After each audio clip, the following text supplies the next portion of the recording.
আমাদের বাংলাদেশ থেকে হয়তো একটা টিম ভেরি সুন ইউএই যাবে বোঝার জন্য যে আসলে বাংলাদেশের আলোচনার কেন্দ্রবিন্দুতে এখন এক নাম Ashiq Chowdhury. Guinness book of world রেকর্ডে নিজের নাম লেখানোর পর এবার দেশের অর্থনৈতিক নেতৃত্বেও রাখছেন অসাধারণ ভূমিকা। সোশ্যাল মিডিয়া থেকে শুরু করে চায়ের দোকান সবখানেই চলছে এখন তার আলোচনা সমালোচনা। 5 আগস্ট প্রধানমন্ত্রী শেখ হাসিনার সরকার পদত্যাগের পর দেশের দায়িত্ব নেন নোবেল বিজয়ী অর্থনীতিবিদ ডক্টর মোহাম্মদ ইউনূস। এরপর 1 মাস পার হতেই সিঙ্গাপুর থেকে আশিক চৌধুরীকে উড়িয়ে এনে বাংলাদেশ বিনিয়োগ কর্তৃপক্ষ এর নির্বাহী চেয়ারম্যান হিসেবে নিয়োগ দেন ডক্টর মোহাম্মদ ইউনূস। নিয়োগের শুরুতে তাঁর দক্ষতা ও দায়িত্ব পালনের সক্ষমতা নিয়েছিল নানা সংশয়, তবে মাত্র 6 মাসের মধ্যেই সেই সংশয় কাটিয়ে নিজেকে প্রমাণ করেছেন আশিক চৌধুরী। তিনি একদিকে যেমন বৈদেশিক বিনিয়োগের বিশাল সুযোগ সৃষ্টি করেছেন, অন্যদিকে দেশের মাটিতে একত্র করেছেন নাসা, স্টারলিংক সহ বিশ্বসেরা প্রযুক্তি ও গবেষণা প্রতিষ্ঠানগুলোর শীর্ষ কর্মকর্তাদের।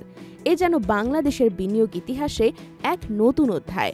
তার পরিপ্রেক্ষিতে আমরা দেখতে পেলাম যে ওনাদের একটা whole hearted support for interim government. Ashiq চৌধুরীর পূর্ণ নাম চৌধুরী আশিক মাহমুদ বিন হারুন। চাঁদপুরে জন্ম হলেও বাবার চাকরি সূত্রে শৈশব কেটেছে যশোরে। শিক্ষা জীবন শুরু করেন সিলেট ক্যাডেট কলেজে।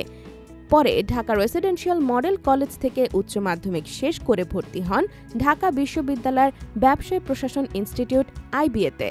স্নাতক সম্পন্ন করে চলে যান যুক্তরাজ্যে। লন্ডন বিজনেস স্কুল থেকে ফাইন্যান্সে মাস্টার্স ডিগ্রি অর্জন করেন আশিক চৌধুরী।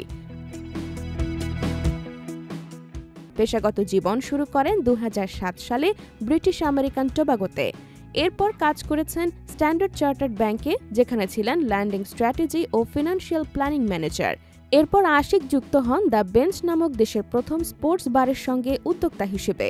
2012 সালে লন্ডনে আমেরিকান এয়ারলাইন্সে ফিনান্সিয়াল ও স্ট্র্যাটেজিক অ্যানালিস্ট পদে যোগ দেন।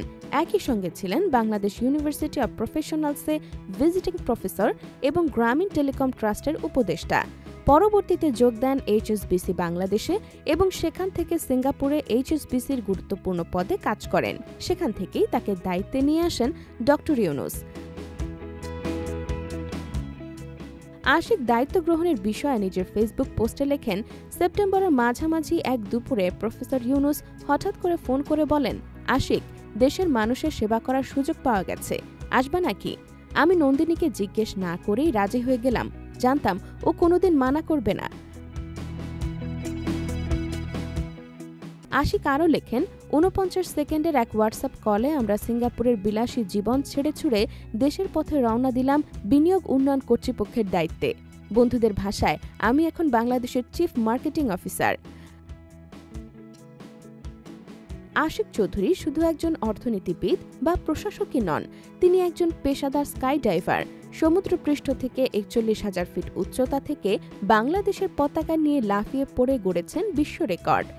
এত উচ্চতা থেকে কোনো ব্যানার বা পতাকা নিয়ে ঝাঁপিয়ে পড়া প্রথম ব্যক্তি হিসেবে গিনেস বুক অব ওয়ার্ল্ড রেকর্ডসে নাম লেখান আশিক চৌধুরী।